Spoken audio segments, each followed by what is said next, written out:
আপনি মনে মানুষ করছেন না? সেরকম তো কথা আছে। আমি নায়িকার পাঠটা পেতে পারি? নায়িকা তো ঠিক হয়ে গেছে। জানি। তবে আমাকে দিয়ে হবে না? সে প্রশ্নটা এখন আর ওঠে কি? আপনার কোনো হাত নেই এতে? হাতের কাজ। আহ, আপনি বসুন না। না থাক।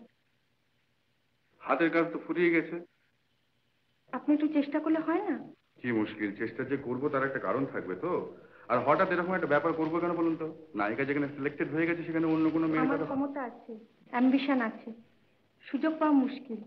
তাছাড়া আপনি তো জানেন নতুন লোককে সহজে কেউ সুযোগ দেয়? তাই আমার কাছে এসছেন? হ্যাঁ।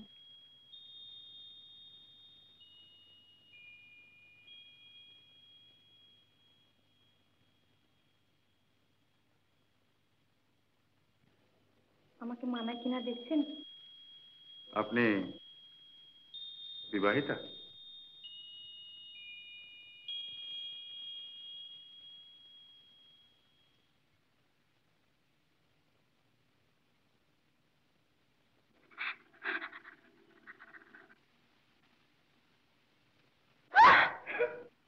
আরে কি হলো, কাঁদছেন কেন? এ কি? অভিনয়। গ্লিসারিন লাগবে না। গল্পটা আমি পড়েছি। মন্দিরের থেকে আমাকে অনেক বেশি মানায় জানেন, সেটা আপনিও নিশ্চয় বুঝতে পারছেন। আপনার নামটা জানতে পারি কি? শুধু নাম কেন, ঠিকানা, ফোন নাম্বার। ওসবের দরকার হবে না। তবে শুধু নাম। কৌতূহল হচ্ছে, এমন একটা ঘটনা আত্মজীবনে তো লিখতে হবে তো। প্রমীলা প্রমিলা?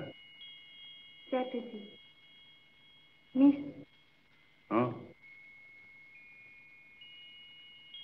নমস্কার। আপনি এখন আসুন।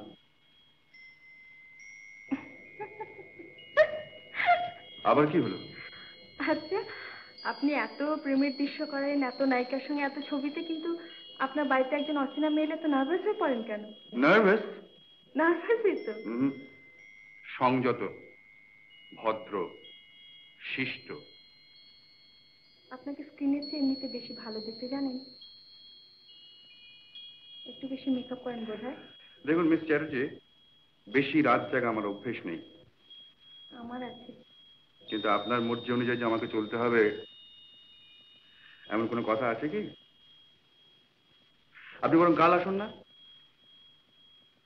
রাত্রে?